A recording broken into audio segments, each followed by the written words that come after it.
नमस्कार विद्यार्थी मित्रांनो. या व्हिडिओपासून आपण फंडामेंटल राईट्स म्हणजे मूलभूत अधिकार यांच्याविषयी थोडीशी सखोल चर्चा करणार आहोत. मूलभूत अधिकार किंवा मूलभूत या शब्दाच्या अर्थछटा आपल्याला आधी बघायचे आहेत. बघा, मानवी जीवनाचे जे वेगवेगळे पैलू असतात त्याच्यामध्ये एक भौतिक, सामाजिक, बौद्धिक, नैतिक, आध्यात्मिक असे अनेक मानवी जीवनाला पैलू असतात. भौतिक पैलू म्हणजे काय की आपलं हे शरीर आणि आपलं जगणं, ओके, फिजिकल, हा झाला भाग भौतिक. पण हा जो भौतिक भाग असतो हा कुठल्याही इतर प्राण्यापेक्षा वेगळा नसतो. म्हणजे इतर प्राणीसुद्धा जन्माला येतात, जगतात, झोपतात, खातात, मैथून करतात, पुढची पिढी निर्माण करतात, वृद्ध होतात आणि मरतात. माणूससुद्धा भौतिक स्तरावर सगळं हेच करतो. त्याच्यामुळे भौतिक स्तरावर बघायला गेलं तर मानवामध्ये आणि इतर प्राण्यांमध्ये काही फार फरक नाही.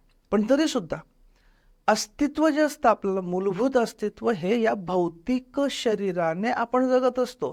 त्याच्यामुळे पुढची भौतिक सोडून जे इतर आयुष्याच्या छटा असतात, सामाजिक असेल, बौद्धिक असेल, आध्यात्मिक असेल, नैतिक असेल, सांस्कृतिक असेल, हे सगळं जे आपण जगतो ते या शरीरानिशी जगतो. हे शरीर आहे म्हणून त्या गोष्टी होतात. आणि त्याच्यामुळे भौतिक अस्तित्व हे अत्यंत प्राथमिक असलं, अतिशय आदिम असलं, तरीसुद्धा पुढच्या वेगवेगळ्या पैलूंसाठी ते आवश्यक असतं. सो हे झालं भौतिक अस्तित्व.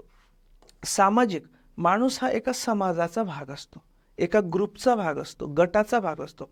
हे गट वेगवेगळे असतात. म्हणजे आपल्या मित्रांचा गट हे पण आपलं एक सामाजिक जीवन असतं. त्याच्यावर थोडंसं आपलं कॉलेजचं किंवा शाळेचं तो एक गट असतो, ते पण एक सामाजिक जीवन असतं. आपले शेजारी पाजारी, कॉलनीमधले, गावातली लोक वगैरे वगैरे, हा पण गट असतो. मग आपण जिल्ह्याचा भाग असतो, राज्याचा भाग असतो, देशाचा भाग असतो आणि पुन्हा या सर्व जगाचा भाग असतो. यांच्याशी आपण वेगवेगळ्या सामाजिक संबंधांनी जोडले गेलेलो असतो. ते जीवन आपलं जे असतं ते सामाजिक जीवन असतं. बौद्धिक, आपल्याला जीवनामध्ये अगदी लहानपणापासून तर मरेपर्यंत अनेक प्रश्न पडत राहतात. आपल्या मनामध्ये वेगवेगळ्या गोष्टींविषयीची जिज्ञासा निर्माण होत राहते. त्यांची उत्तरं माणूस शोधत असतो. किंबहुना माणूस हा आदिम प्राण्यापासून आताचा जो प्रगत माणूस निर्माण झालेला आहे, हा या बौद्धिक जीवनामुळे निर्माण झालेला आहे. त्याला प्रत्येक क्षणी प्रश्न पडत गेला, हे असं का आणि असं का नको, हे असंच का, असं का नको. आणि हे प्रश्न पडत राहिले पाहिजेत. याच्यातनं जिज्ञासा, जिज्ञासातनं प्रश्न, प्रश्नातनं उत्तरं, उत्तरातनं प्रगती, ही गोष्ट होत राहते. म्हणून कधीही आपल्याला जर प्रश्न पडत असेल तर ते प्रश्न पडू दिले पाहिजेत. कुठला तरी दुसरं काहीतरी सांगतो म्हणून ॲक्सेप्ट करायचं असं नाही. आपल्याला प्रश्न पडला पाहिजे. तो प्रश्न निर्माण होण्याची जी क्षमता आहे ही आपल्याला ईश्वरानेच दिलेली आहे, निर्मिकाने दिलेलं आहे. ज्याने कोणी निर्मिती केलेली असेल, ईश्वर म्हणा, अल्लाह म्हणा, जीसस म्हणा, अजून काही म्हणा, त्याने दिलेली आहे. किंवा एक अदृश्य शक्ती म्हणा, जे नास्तिक असतील, जी कुठली शक्ती आहे त्या शक्तीने हा प्रश्न पडण्याची क्षमता त्यांनीच दिलेली आहे. त्याच्यामुळे एक कुठला तरी मोठा गट अमुक गोष्ट म्हणतोय म्हणून ती खरीच असली पाहिजे असं मानायचं नाही. आणि आपल्या मुलाबाळांना, शेजाऱ्या पाजाऱ्यांना, मित्रमंडळींना सुद्धा प्रश्न विचारण्याच्या बाबतीत आपण एनकरेज केलं पाहिजे, मोटिवेशन दिलं पाहिजे. सो हे बौद्धिक. नैतिक, नैतिक म्हणजे असं की काय योग्य आणि काय अयोग्य, काय चांगलं काय वाईट, काय पाप काय पुण्य. आणि हे सुद्धा बघा अगदी आधीपासून चाललेलं आहे. आणि हे अनेक वेळा बदलत सुद्धा राहतं थोडंसं. पण काही प्रिन्सिपल्स मात्र फिक्स राहतात. काही प्रिन्सिपल्स फिक्स राहतात नैतिक जीवनाचे. नैतिक जीवन हे विशेष करून काय बरोबर काय चूक, हा जो प्रश्न माणसाला पडतो ना, तिथे नैतिक जीवन सुरू होतं. कशाने आनंद होतो, कशाने आनंद होत नाही, याच्याने सुद्धा फरक पडतो. किंबहुना याच्यावर इतक्या वेगवेगळ्या विचारवंतांनी चर्चा केलेली आहेत, लिहिलेलं आहे की ते वाचणं खरंच आनंददायक आहे. म्हणजे त्यातले काही कोट सांगतो मी की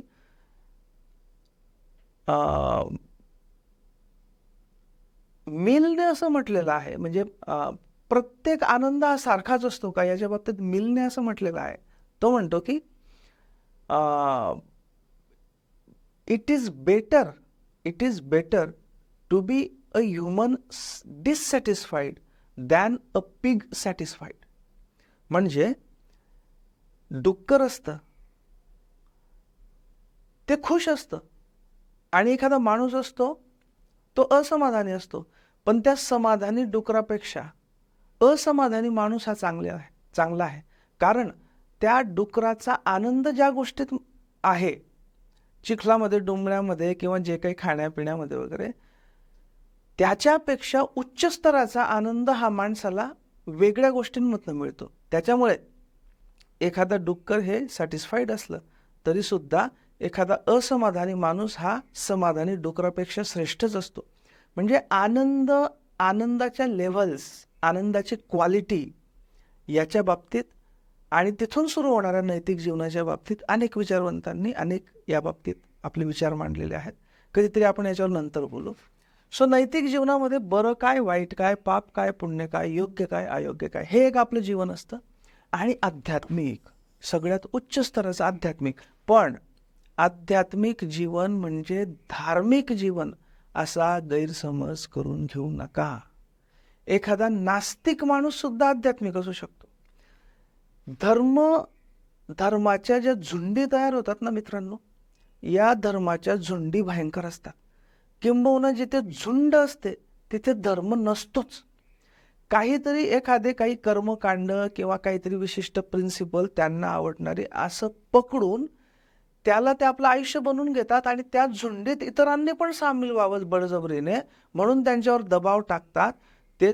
आणि त्यांचा जर वेगळा मार्ग असेल तर यांना वाटतं की हे अधार्मिक आहेत, हे आध्यात्मिक नाहीत, हे अँटी रिलिजन म्हणजे धर्मविरोधी आहेत वगैरे वगैरे असं केलं जातं. अशा धर्मामध्ये आध्यात्मिकता नाही. आध्यात्मिक एखादा नास्तिक माणूस सुद्धा आध्यात्मिक असू शकतो आणि एखादा धार्मिक माणूस सुद्धा ॲक्च्युली आध्यात्मिक नसू शकतो. सो आध्यात्मिकतेमध्ये बेसिकली मी कोण, हे ज्याच्याने मी बोलतो आहे, चालतो आहे, जाणतो आहे, मला प्रश्न पडतायत, हे काय, माझं शरीर आहे, त्या शरीराव्यतिरिक्त अशी कोणती शक्ती आहे की ती मला चालायला, बोलायला, विचार करायला, जिज्ञासेला प्रवृत्त करते आहे, याचा शोध, हू ॲम आय, याचा शोध ही आध्यात्मिकता आहे. ओके. म्हणून रामकृष्ण परमहंस म्हणायचे की जो खरा आध्यात्मिक माणूस असतो, ज्याने साधनेची उच्च अवस्था प्राप्त केलेली असते, त्याच्या हातून काही कर्मकांडच घडू शकत नाही. म्हणजे तो पूजा सुद्धा करेल का नाही याची गॅरंटी नाही, कारण तो एका वेगळ्या लेव्हलला पोहोचलेला आहे. याचा अर्थ धार्मिक माणसं वाईटच असतात असं नाही. जो स्वतःला आध्यात्मिक म्हणवतो तो खरंच आध्यात्मिक असेल असं पण नाही. शेवटी आध्यात्मिकता, धार्मिकता हा एक पर्सनल मॅटर आहे. जेव्हा आध्यात्मिकता आणि धार्मिकतेला काही जण संघटित रूप देतात, त्याचे कडक नियम बनवतात. नियम असणं वाईट नाही हा. सुरुवातीला मनाला वळण लावण्यासाठी नियम असणं ओके असतं, पण तेवढ्यापुरतं पाहिजे. जेव्हा ते नियम कडक होत जातात, त्या नियम पाळणाऱ्यांची एक झुंड तयार होत जाते आणि दुसऱ्यांनी पण असेच नियम पाळले पाहिजेत अशी बळजबरी केली जाते, तेव्हा त्या झुंडी कधीही खऱ्या धार्मिक नसतात, कधीही त्या खऱ्या आध्यात्मिक नसतात. आणि हे प्रत्येक धर्माच्या बाबतीत खरं आहे. मग ते हिंदू असोत, मुस्लिम असोत, ख्रिश्चन असोत, अजून कुठले असोत, प्रत्येक धर्मामधल्या या झुंडींमध्ये खरा धर्म नसतो. सो आध्यात्मिक आयुष्य जे असतं ते काय म्हटलं मी कोण, स्वचा शोध, स्वतःचा शोध याचं असतं. अशा सर्व पैलूंच्या विकासासाठी मानवाला स्वतंत्रपणे जगण्याचं आणि इतरांच्या बंधनापासून मुक्त असण्याचं काही अधिकार असणं गरजेचं आहे. हे भौतिक, सामाजिक, सांस्कृतिक, आध्यात्मिक प्रत्येक प्रकारचं जीवन जर माणसाला जगायचं असेल तर त्याला फ्रीडम आवश्यक असतं. त्याला काही आपल्या पद्धतीने जगण्याचे मूलभूत अधिकार आवश्यक असतात. म्हणजे जर मला एका ठिकाणाहून दुसऱ्या ठिकाणी जाण्याचं स्वातंत्र्य नसेल तर मी कशा पद्धतीने माझा भौतिक विकास साधणार. जर मला माझ्या पद्धतीने विचार करण्याचा आणि ते विचार मांडण्याचं स्वातंत्र्य नसेल तर मी माझं सामाजिक जीवन कसं एक्सप्रेस करणार, बौद्धिक कसं एक्सप्रेस करणार? त्याच पद्धतीने नैतिक. सो जीवनाच्या प्रत्येक म्हणजे मूलभूत अधिकारांचा अभ्यास करताना मित्रांनो तुम्हाला सांगतो, थोडं उच्च स्तरावर विचार केला पाहिजे. नुसते पाठ करायचे म्हणून नाही, कशासाठी ते आवश्यक आहेत आणि या मूलभूत अधिकारांचं आपण जतन केलं पाहिजे, ते सांभाळलं पाहिजे. जिथे जिथे आपल्या मूलभूत अधिकारांचं उल्लंघन होईल तिथे आपण प्रोटेस्ट केलं पाहिजे. आणि लोकशाहीमध्ये जेव्हा काही व्यक्तींच्या हातामध्ये सत्ता एकवटते किंवा प्रभाव एकवटतो तेव्हा तर यांचं महत्त्व फारच वाढतं. म्हणजे एखादा जर डिक्लेअर्ड हुकुमशाह असला, हिटलरसारखा, मुसोलिनीसारखा डिक्लेअर्ड हुकुमशाह, किमान लोकांना कळतं की हा हुकुमशाह आहे. लोकशाहीमध्ये जर अशी एखादी व्यक्ती निर्माण झाली तर असं होतं की आपणच म्हणजे जनतेनेच हुकुमशाला निवडून दिल्यासारखं होतं. तर जनतेला आत बोलता पण येत नाही कारण तुम्हीच निवडून दिलेलं आहे. हिटलरला जर्मन जनतेने निवडून दिलेलं होतं, लक्षात घ्या. सो लोकशाहीमधली हुकुमशाही ही सगळ्यात वाईट. आणि अशा लोकशाहीमधल्या हुकुमशाही, मुसोलिनीला सुद्धा जनतेचा पाठिंबा होता. ओके. सो अनेकदा हुकुमशाह जे असतात ते अशा पद्धतीने जनमत तयार करतात, अशा पद्धतीने स्वतःची प्रतिमा निर्माण करतात, अशा पद्धतीने प्रचारतंत्राचा वापर करतात, भव्य दिव्यपणा दाखवून अशा पद्धतीने हे करतात की लोकच त्यांना आपल्यावर राज्य गाजवण्याचा अधिकार देऊन टाकतात आणि ते बऱ्याचदा आपल्याला समजत नाही. सो लोकशाहीमधली हुकुमशाही ही सगळ्यात डेंजरस, कारण ती दिसत पण नाही. ओके. अशा वेळी ज्यावेळी निरंकुश सत्ता काही लोकांच्या हातात किंवा एखाद्या माणसाच्या हातात येते तेव्हा सुद्धा हे मूलभूत अधिकार फार महत्त्वाचे असतात. कारण या मूलभूत अधिकारांच्या आधारेच त्या गोष्टीला विरोध करता येतो, त्या गोष्टीविरुद्ध बोलता येतं, त्या गोष्टीविरुद्ध आपल्याला अभिव्यक्त होता येतं. राईट. आता हे केवळ मानवाच्या मूलभूत सम्यक अस्तित्वासाठी आवश्यक असल्यामुळे त्यांना मूलभूत अधिकार म्हणतात. कारण आपण मानव आहोत आणि मानव म्हणून आपले हे जे जगण्याचे वेगवेगळे पैलू आहेत तर हे बेसिक आहे की मला माणूस म्हणून जर जगायचं असेल, माणूस म्हणून ईश्वराने मला ज्या पद्धतीने निर्माण केलेलं आहे ते ईश्वराने किंवा कशाने म्हणा त्या अज्ञात शक्तीने ज्याने कोणी निर्माण केलेलं आहे, ज्यासाठी निर्माण केलेलं आहे, ज्या क्षमता मला दिलेल्या आहेत त्या क्षमतांचा, त्या बेसिक क्षमतांचा वापर मला करता यावा आणि माणूस म्हणून जगता यावं, या बेसिक गोष्टीसाठी हे अधिकार आवश्यक असतात. म्हणून त्यांना मूलभूत अधिकार म्हणतात, फंडामेंटल राईट्स म्हणतात. ओके. आणि मित्रांनो इतक्या इझिली आपण बोलतो आहे हे तुम्ही ऐकता आहात, पण हे मूलभूत अधिकार मिळायला हजारो वर्ष गेलेली आहेत. हजारो वर्ष लाखो कोट्यवधी लोकांनी बलिदान दिलेलं आहे, अनेक विचारवंतांनी विचार मांडलेला आहे, तेव्हा आपल्या हातात हे आयतं मिळालेलं आहे आपल्या पिढीला. आणि बऱ्याच वेळा जे आयतं मिळतं त्याचं आपल्याला महत्त्व नसतं. आणि म्हणून या गोष्टींचं महत्त्व असलं पाहिजे. आणि मूलभूत अधिकार नुसते राज्यघटनेत नको, नुसते कायद्यात नको, तर खरोखर पाहिजेत. आणि म्हणून आपल्या धडावर आपलं डोकं असलं पाहिजे, एवढं लक्षात ठेवा. कुठलीही गोष्ट आपण पडताळली पाहिजे, मग तो कुठला व्हॉट्सॲप मेसेज असो, कुठला व्हिडिओ असो, मीडिया असो, वर्तमानपत्र असो, ते काय म्हणतायत, कोणाचे गोडवे गात आहेत, कोणाचा विरोध करतायत, किती खरं आहे किती खोटं आहे, सगळं आपण तपासलं पाहिजे, इंडिपेंडेंटली तपासलं पाहिजे, कोणाच्या विचारांच्या आहारी न जाता तपासलं पाहिजे. म्हणून त्याला डॉक्टर आह साळुंखे म्हणतात की आपल्या धडावर आपलं डोकं असलं पाहिजे. राईट. ओके.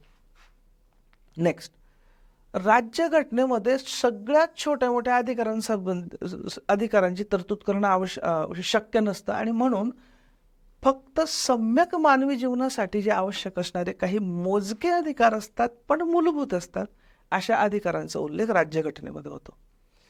ज्या अधिकारांची तरतूद राज्यघटनेत केलेली जाते ते मानवी जीवनासाठी आवश्यक असणारे किमान अधिकार असतात. आणि अशा पद्धतीने राज्यघटनेत केलेले अधिकार हे मूलभूत अधिकार ठरतात. ओके, कारण राज्यघटना हे आपलं बेसिक, हा खरा राज्यग्रंथ आहे. ओके, की ज्याच्याने आपण आपलं जीवन जगतोय, राजकीय, सामाजिक, आर्थिक, त्याच्यात हे टाकले जातात डायरेक्ट, त्याच्यामध्ये नुसते कायद्याने नाही, राज्यघटनेमध्ये. ओके, सो राज्यघटनेमध्ये जे उल्लेखित असतात ते मूलभूत अधिकार असतात. मूलभूत अधिकारांनी काय साधलं जातं? राजकीय लोकशाही. बघा, लोकशाही या व्यापक शब्दामध्ये राजकीय लोकशाही, आर्थिक लोकशाही, सामाजिक लोकशाही यांचा समावेश होतो. आणि राजकीय जीवनामध्ये जर प्रत्येकाला आपलं मत मांडायचं स्वातंत्र्य नसेल, प्रत्येकाला आपल्या पद्धतीने मत देण्याचं स्वातंत्र्य नसेल, आपल्या पद्धतीने आपले उमेदवार निवडण्याचं स्वातंत्र्य नसेल, तर त्या लोकशाहीला काही अर्थ उरत नाही. म्हणून राजकीय लोकशाहीसाठी आपलं स्वतःचं राजकीय भविष्य ठरवण्याच्या प्रक्रियेमध्ये जे स्वातंत्र्य असणं अपेक्षित असतं. म्हणून मूलभूत अधिकारांद्वारे हे स्वातंत्र्य मिळतं आपल्याला, आणि त्याच्याने मग राजकीय लोकशाही निर्माण होते. अन्यथा पूर्वी होतं का? हे नाही. संस्थानिक होते, राजे होते, तिथे आपल्याला चॉईस होता का? नाही. राजाचा मुलगा राजा बनायचा, तिथे चॉईस नव्हता. त्याच्यातले काही राजे चांगले निघायचे, काही वाईट निघायचे, तो भाग वेगळा. पण राजकीय लोकशाहीमध्ये आपल्याला चॉईस असला पाहिजे, आणि तो इफेक्टिव्ह चॉईस असला पाहिजे, खरा चॉईस असला पाहिजे. अन्यथा अनेक देशांमध्ये, तुम्ही रशियामध्ये बघितलं तर पुतीन हे प्रत्येक वेळी 90% जास्त या मतांनी निवडून येतात, पण त्यांच्या राजकीय लोकशाहीवर नेहमी प्रश्नचिन्ह उभं केलं जातं की इलेक्शन होतं कसं, हे खरंच होतं का, झालं तर किती जणांना ॲक्च्युअल मतदान केलं जातं, ती इलेक्शन प्रोसेस ट्रान्सपरंट असते का, पारदर्शक असते का, कोणाला काही माहीत नाही. सो तांत्रिकदृष्ट्या तिथे राजकीय लोकशाही असली तरी सुद्धा खऱ्या अर्थाने असेलच याची गॅरंटी नाही. म्हणून राजकीय लोकशाहीसाठी मूलभूत अधिकारांची गरज असते. देशामध्ये एकाधिकारशाही, बेबंदशाही, सत्ताधाऱ्यांची हुकुमशाही निर्माण होऊ नये म्हणून सुद्धा नागरिकांचे मूलभूत स्वातंत्र्य अबाधित राहावं लागतं. जिथे मूलभूत अधिकारांची गळचेपी होते, आपल्याला पाहिजे ते बोलता येत नाही, पाहिजे ते लिहिता येत नाही, त्याच्याने कोणतरी आपल्यावर अटॅक करेल, कोणतरी आपल्याला मारेल, कोणतरी आपल्याला जेलमध्ये टाकेल, कोणतरी आपल्याला त्रास देईल, अशी परिस्थिती जेव्हा असते तेव्हा नागरिकांचं मूलभूत स्वातंत्र्य अबाधित राहत नाही, आणि त्याच्यामुळे एकाधिकारशाही, सत्ताधाऱ्यांची हुकुमशाही प्रस्थापित होण्याची अशी जी हुकुमशाही प्रवृत्ती असते, अशा हुकुमशाही प्रवृत्तीला जर लगाम लावायची असेल, कंट्रोलमध्ये ठेवायची असेल, तर आपल्याला बेसिक मूलभूत अधिकार त्या हुकुमशाहीविरुद्ध बोलण्याचे असले पाहिजे, त्यांच्या अन्यायाविरुद्ध बोलण्याचे असले पाहिजे. राईट. सो त्या प्रकारचे अधिकार असण्यासाठी पण मूलभूत अधिकार गरजेचे असतात, अन्यथा मग आपण काय करू शकणार नाही.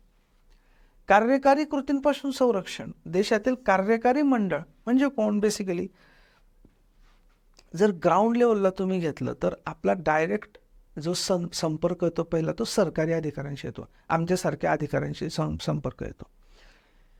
त्याच्यानंतर मग आणखी बाकी MLAs असतात, MPs असतात, मंत्री असतात, नोकरशहा असतात वरिष्ठ स्तराचे, इथपासून पंतप्रधानांपर्यंत हे कार्यकारी मंडळ असतं. त्यांचे काही कार्यकारी ॲक्शन्स असतात. मला कोणी जेलमध्ये टाकलं तर ती कार्यकारी कृती असते शासनाची, कोणाच्या मार्फत केलेली? पोलिसांच्या मार्फत केलेली.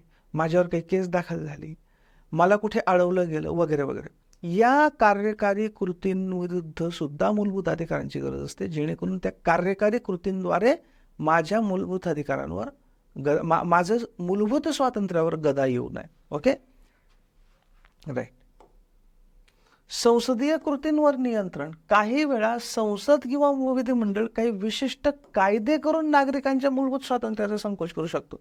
बघा, जे कार्यकारी मंडळ असतं हे काही कृतींद्वारे आपल्या मूलभूत अधिकारांवर गदा आणू शकतं, मूलभूत स्वातंत्र्यावर गदा आणू शकतं. आणि काही वेळा संसद सुद्धा काही अशा पद्धतीचे कायदे तयार करू शकतं की ज्याच्याने आपल्या स्वातंत्र्याचा संकोच होऊ शकतो, नागरिकांच्या स्वातंत्र्याचा संकोच होऊ शकतो. असे कायदे बनू नयेत म्हणून सुद्धा आपल्याला मूलभूत अधिकार आवश्यक असतात. थोडक्यात काय की सम्यक कायद्यांचे राज्य व्यक्तींचे राज्य नव्हे, कायद्याचं राज्य, व्यक्तींचं राज्य नाही. बघा, व्यक्ती बदलत राहतात. काल कोण होतं, आज कोण आहे, उद्या कोण राहील. व्यक्तीवर चालणारी जर सिस्टीम असेल ना, ती सगळ्यात बोगस सिस्टीम असते. कारण कोणता व्यक्ती, त्याचं ॲटिट्यूड काय असेल, त्याचे आयडिओलॉजी काय असेल, हू नोज.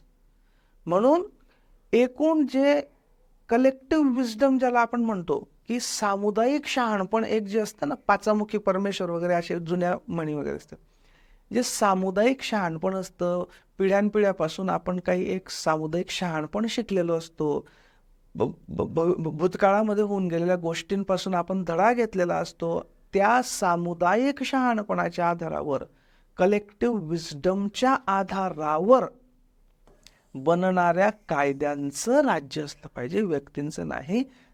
या आदर्शाला मूर्तरूप देण्यासाठी सुद्धा मूलभूत अधिकारांचा उपयोग होतो. Okay, right. आता भारतातले मूलभूत अधिकार आपल्या राज्यघटनेतले ते आहेत भाग 3 मध्ये. हे पाठच असलं पाहिजे. कलम आहेत 12 ते 35, हे पण पाठ असलं पाहिजे. याची प्रेरणा किंवा आधार काय आहे भारतातल्या मूलभूत अधिकारांची? अमेरिकेची राज्यघटना आणि अधिकारांची सनद, बिल ऑफ राईट्स.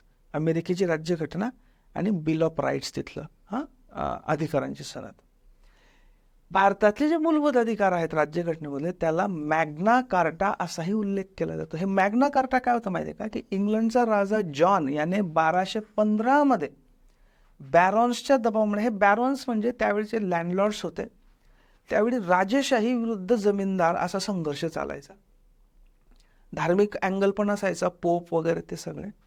तर त्यावेळच्या राजांना या बॅरॉनच्या, हे जे बॅरॉन्स होते, या बॅरॉन्सच्या दबावापुढे झुकावं लागलं आणि 1215 मध्ये त्या इंग्लंडच्या राजाने काही अधिकार लिखित स्वरूपात जनतेला बहाल केले.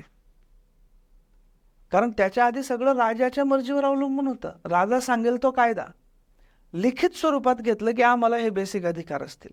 म्हणून याला मॅग्ना कार्टा फार महत्वाचं आहे. हे पहिल्यांदा 1215 मध्ये पहिल्यांदा राजेशाही, बेबंदशाही, एकाधिकारशाही यांच्याकडनं लिहून घेण्यात आलं की आम्हाला हे अधिकार असतील. म्हणून मॅग्ना कार्टा, तो जो मॅग्ना कार्टा आहे तो, तर या लिखित दस्तऐवजाला मॅग्ना कार्टा असं नाव होतं. आणि आपल्याला हे जे राज्यघटनेने अधिकार, मूलभूत अधिकार दिलेले आहेत, हे लिखित स्वरूपात आहेत, राज्यघटनेमध्ये आहेत. म्हणून या मूलभूत अधिकारांना मॅग्ना कार्टा ऑफ इंडिया, आपल्या घटनेतल्या मूलभूत अधिकारांना असंही म्हणतात. मूलभूत अधिकारांची काही वैशिष्ट्ये आपण बघू. अमेरिकेसहित सर्व देशांमधील राज्यघटनांची तुलना करता आपल्या राज्यघटनेतले मूलभूत अधिकार हे सर्वात विस्तृत आहेत. म्हणजे डिटेल त्यांचं लिस्टिंग केलेलं आहे, डिटेल दिलेले आहेत. ओके. त्याच्यानंतर मूलभूत अधिकार हे मनुष्याची प्रतिष्ठा म्हणजे डिग्निटी, स्वातंत्र्य, देशाची एकता, राजकीय लोकशाही, सार्वजनिक हिताचे संरक्षण करतात, हे आपण बघितलं. मूलभूत अधिकार हे सर्वांना कोणत्याही भेदभावाविना उपलब्ध असतात. मग तो गरीब असो, श्रीमंत असो, अधिकारी असो, साधा माणूस असो, पंतप्रधान असो की भिकारी असो, प्रत्येकाला अवेलेबल असतात. काही कॅटेगरीज असतात, आपण ते बघू, नागरिक, परकीय वगैरे वगैरे, पण त्या टेक्निकल असतात. अदरवाईज सर्व मूल अधिकार सर्वांना विदाऊट कुठल्याही पार्शालिटी, भेदभाव विना अवेलेबल असतात.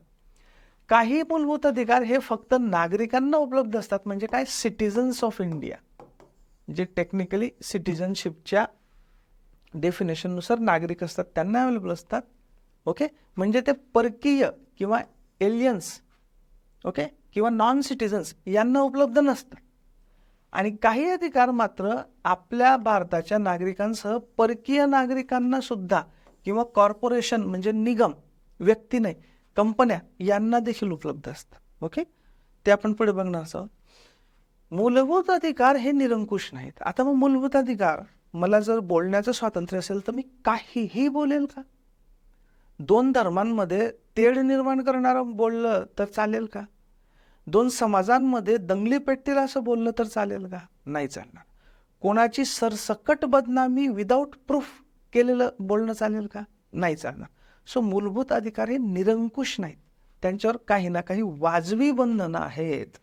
वाजवी बंधन, हा वाजवी शब्द फार महत्वाचा आहे.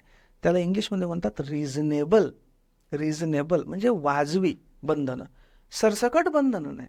सो एकीकडे मूलभूत अधिकार आणि दुसरीकडे सामाजिक एकता, देशाची एकता, अखंडता वगैरे वगैरे, सामाजिक स्वास्थ्य यांचा मध्य साधला जातो. त्यामुळे नॉर्मली मूलभूत अधिकारांवर कुठलंही बंधन नसतं. मात्र काही विशिष्ट कारणांसाठी देशाची एकता, स्वातंत्र्य वगैरे वगैरे याच्यासाठी काही वाजवी बंधनं लादली जाऊ शकतात. ते आपण पुढे बघूच. म्हणजे थोडक्यात काय की निरंकुश नाहीत. आणि मग एखादं बंधन जर टाकलं तर ते वाजवी आहे का अवाजवी आहे याचा निर्णय कोण देतं? याचा निर्णय न्यायालय देऊ शकतं. नॉर्मली न्यायालय देतं. सो एकीकडे मूलभूत अधिकार आणि दुसरीकडे त्याच्यावर जी वाजवी बंधनं, याच्याद्वारे बेसिकली एकीकडे व्यक्तीचं स्वातंत्र्य, मूलभूत अधिकाराने काय मेंटेन होतं? व्यक्तीचं स्वातंत्र्य. आणि वाजवी बंधनाद्वारे काय मेंटेन होतं? समाज आणि देशाचं हित. या दोघांचा सुवर्णमध्य साधला जातो. काही मूलभूत अधिकार हे राज्याच्या अवाजवी कृतींविरुद्ध नागरिकांना उपलब्ध असतात, तर काही मूलभूत अधिकार हे खाजगी व्यक्तींच्या अवाजवी कृतींविरुद्ध उपलब्ध असतात. म्हणजे बघा, आपल्या मूलभूत अधिकारांचं उल्लंघन हे दुसरी व्यक्ती पण करू शकते. सो काही मूलभूत अधिकार असे आहेत की जे आपल्याला दुसऱ्या व्यक्तीने आपल्या अधिकारांचं उल्लंघन करण्यापासून वाचवतात. आणि काही अधिकार असतात ते राज्याद्वारे, म्हणजे राज्य यंत्रणा असं म्हणायचं. राज्य म्हणजे महाराष्ट्र, कर्नाटक या टाईपचं राज्य नाही. राज्य म्हणजे राज्य व्यवस्था, राज्य यंत्रणा म्हणजे सरकार, केंद्र सरकार, राज्य सरकार यांनी आपल्या मूलभूत अधिकारांचं उल्लंघन करू नये त्याच्या विरुद्ध काही अधिकार आपल्याला वाचवतात. सो खाजगी व्यक्तींविरुद्धही आणि राज्यांविरुद्धही, दोघांविरुद्ध वाचवतात. मूलभूत अधिकार हे जस्टिशिएबल असतात. जस्टिशिएबल म्हणजे असं की त्यांचं जर उल्लंघन झालं किंवा त्यांच्यावर काही अवाजवी बंधनं लादली गेली, त्यांचा संकोच केला गेला, तर त्याच्या विरुद्ध आपण न्यायालयात दाद मागू शकतो. याला म्हणतात जस्टिसिएबल, म्हणजे जस्टिसकडे आपण त्याला घेऊन जाऊ शकतो. ओके. देशाची उच्च न्यायालय आणि सर्वोच्च न्यायालय हे मूलभूत अधिकारांचे संरक्षण असतात. आपण बघा, उच्च न्यायालय आणि सर्वोच्च न्यायालयामध्ये बघितलंय, उच्च न्यायालय कलम क्रमांक 226 नुसार रिट इश्यू करू शकते जर मूलभूत अधिकारांचं उल्लंघन झालं तर, आणि सर्वोच्च न्यायालय कलम 32 नुसार रिट इश्यू करू शकतं जर आपल्या मूलभूत अधिकारांचं उल्लंघन झालं तर. म्हणून उच्च न्यायालय आणि सर्वोच्च न्यायालय यांना मूलभूत अधिकारांचे संरक्षक असं म्हटलं जातं. सामान्य कायदेशीर अधिकार आणि मूलभूत अधिकार यांच्यातील एक महत्त्वाचा फरक म्हणजे, आता बघा, काही अधिकार आपल्याला साध्या कायद्यांनी मिळतात. संसदेने किंवा राज्य विधिमंडळांनी केलेल्या कायद्यानुसार काही अधिकार मिळतात, त्यांना मूलभूत अधिकार म्हणत नाहीत. मूलभूत अधिकार म्हणजे राज्यघटनेच्या भाग 3 मध्ये असलेले. सो आणि नॉर्मल कायद्याने काही छोटे मोठे अधिकार मिळतात, ते कायदेशीर अधिकार असतात, त्यांना मूलभूत अधिकार म्हणत नाही. ओके, त्यांना लीगल राईट्स म्हणतात. आणि मूलभूत अधिकारांना म्हणतात काय? कॉन्स्टिट्युशनल राईट किंवा फंडामेंटल राईट.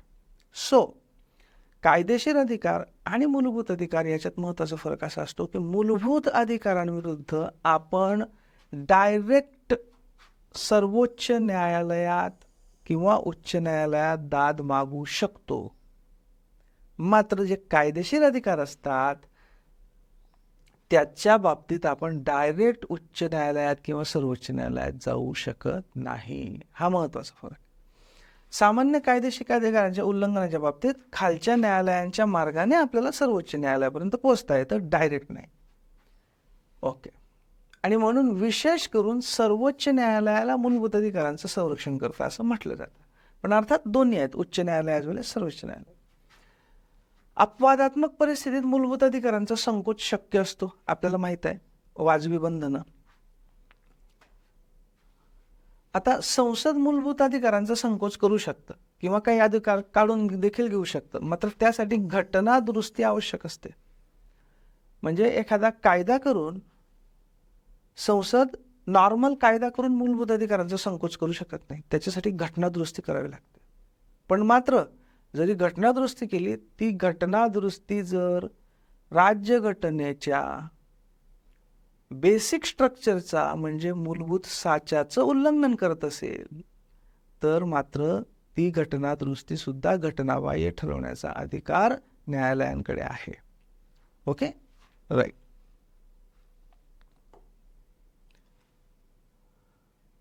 हे आपण बघितलं.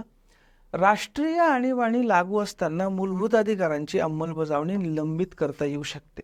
राष्ट्रीय आणीबाणी, नॅशनल इमर्जन्सी, कलम 352 मधली 3 इमर्जन्सी आपल्याला माहिती आहे. 352 राष्ट्रीय आणीबाणी अधिक 4 356 राष्ट्रपती शासन किंवा वैधानिक संवैधानिक आणीबाणी अधिक 4 356 अधिक 4 360 म्हणजे आर्थिक आणीबाणी.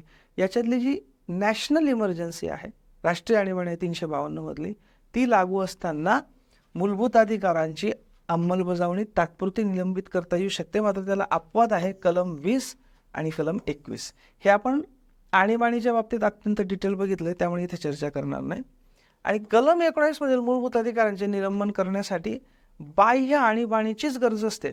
बाह्य आणीबाणी म्हणजे काय की जी एक्सटर्नल वॉर ऑर ॲग्रेशन, युद्ध, ओके, किंवा बाह्य आक्रमण याच्या बाबतीत तिथे असेल तरच 19ची हे करता येते. Okay, right. हे आपण डिटेल याच्यात बघितलंय, कशात, आणीबाणीमध्ये, त्यामुळे मी जास्त त्याच्यावर चर्चा करत नाही. ओके, मूलभूत अधिकारांचं कार्यक्षेत्र कमी करणारी घटनेतली काही कलमं आहेत, ती लक्षात ठेवा. 31A, 31B, 31C, 31चेच ABC आहेत, नंतर 33, 34 आणि 35. लक्षात ठेवायला एकदम सिंपल. Okay, 31 ABC, 33, 34, 35. ओके, आता मूलभूत अधिकारांच्या बाबतीत आपण बघितलं की मूलभूत अधिकारांचा संकोच करणारा किंवा उल्लंघन करणारा कायदा असेल तर तो कायदा घटनाबाह्य ठरवण्याचा अधिकार न्यायालयांना आहे. पण मग या कायद्यामध्ये नेमका कशाचा समावेश होईल? समजा एखादी ऑर्डर काढलेली आहे, त्या ऑर्डरला कायदा म्हणायचं का? एखादा नियम काढलेला आहे, रूल काढलेला आहे, त्याला कायदा म्हणायचं का? कशाला कायदा म्हणायचं हे महत्त्वाचं आहे. कारण असा कायदा जर आपल्या मूलभूत अधिकारांचं उल्लंघन करत असेल तर त्याला घटनाबाह्य ठरवण्यासाठी आपण सर्वोच्च न्यायालयात, उच्च न्यायालयात जाऊ शकतो. आणि म्हणून कायदा या शब्दाची व्याख्या अतिशय महत्त्वाची असते. ही कायदा या शब्दाची व्याख्या काय आणि त्यानुसार पुढे काय कार्यवाही करता येऊ शकते हे आपण पुढच्या व्हिडिओमध्ये बघू. Okay, thank you very much.